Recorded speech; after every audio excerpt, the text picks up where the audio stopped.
Alright, so this video is about eigenvectors, and I meant for you to properly understand this video, you should probably know how to find eigenvalues first. So if you accidentally watched this video first or don't know how to find eigenvalues, I'm going to leave the link to my eigenvalue video in the description.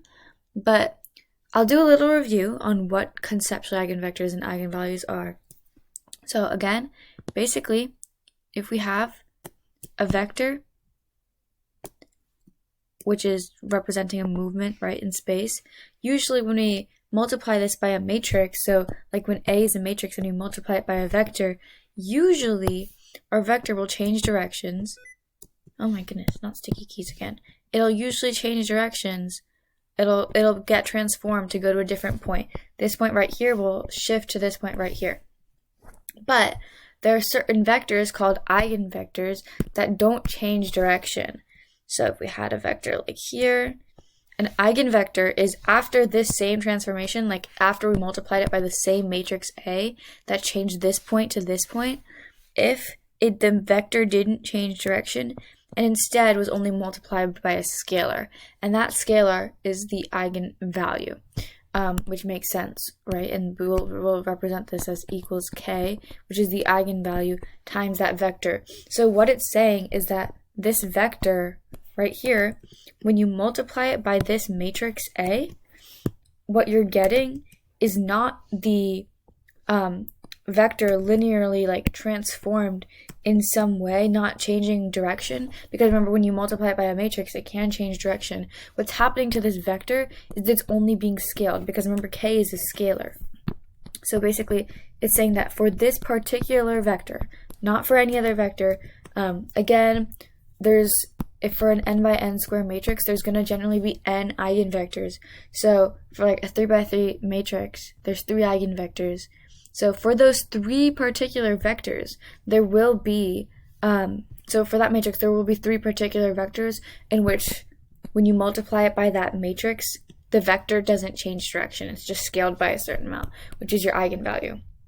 So if, from the last video, we determined that the eigenvalues of this matrix were 5, -3, and again, if you don't know how to find that, watch the eigenvalue video. It'll be in the description. And now we need to find the let's find the vectors v. Let's find the vectors for these eigenvalues. So what we're going to do for this is we're going to set up our equation. We're going to say that 1, 8, 2, 1 times our because remember the equation is AV equals KV times our vector xy is going to be equal to, and first let's find the corresponding vector for the eigenvalue of 5. So that's equal to 5 times xy. So now we're going to do our matrix multiplication. We have 1x plus 8y equals 5x, and we have 2x plus 1y equals 5y. And now we're going to solve the system of equations. So I'm going to multiply this by 2, that entire thing, to get 2x plus 16y equals 10x. And then when we subtract, we get 15y equals, because again, I'm just subtracting. Maybe it'll be easier to just go over if I subtract this. We get a negative 15y equals 5y minus 10x. So that tells us that 10x equals 20y. Therefore, and this might be the little confusing part because it doesn't have the like an explicit like x equals this, y equals this. It just tells you that x equals 2y. So our vector would be anything in which x equals twice y. So if, again, this is x, this is y, our eigenvector could be like 2, 1. This would be an example of our eigenvector, or like 4, 2 or something. That would be another example of our eigenvector. But basically just any value in which x equals 2y. And the reason it doesn't matter what the actual value is, like it also could be like 6, 3 or something, in which x also equals 2y, is because remember the vector the actual magnitude of the vector does not matter, right? Because we're scaling it by our eigenvalue. So all that really matters by this eigenvector is that the direction of this vector doesn't change, because the scalar changes. So the magnitude doesn't matter. And so as long as x equals 2y, the direction of this vector is going to be the same thing. Only thing that's changing is the magnitude. And therefore, both of these are valid eigenvectors for the eigenvalue of 5. All right, so we found the first eigenvector. And we can verify this by multiplying 1, 8, 2, 1 by 2, 1. And we'll see that when we do that, we get that the answer is 5 times xy. Let me show this real quick. Let's make this really simple. Quick. We have 1 times 2, which is 2, plus 8 times 1, which is 8. That's equal to 5 times, our vector is 2, 1. That's equal to 10. And then we have 2 times 2, which is 4, plus 1. And now that's equal to 5 times 1, which is 5. Ding, ding, ding, ding, ding. So that is our first eigenvector for the value of 5. So when lambda equals 5, the vector is 2, 1. Or 4, 2, or just anything in that direction. Now let's find the eigenvector for the value of, what was our other value? Negative 3. So let's do that here.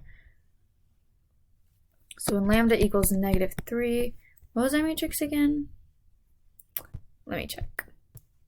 We have 1, 8, 2, 1. Yeah, 1, 8, 2, 1. Okay, so we have 1, 8, 2, 1 times our eigenvector of xy.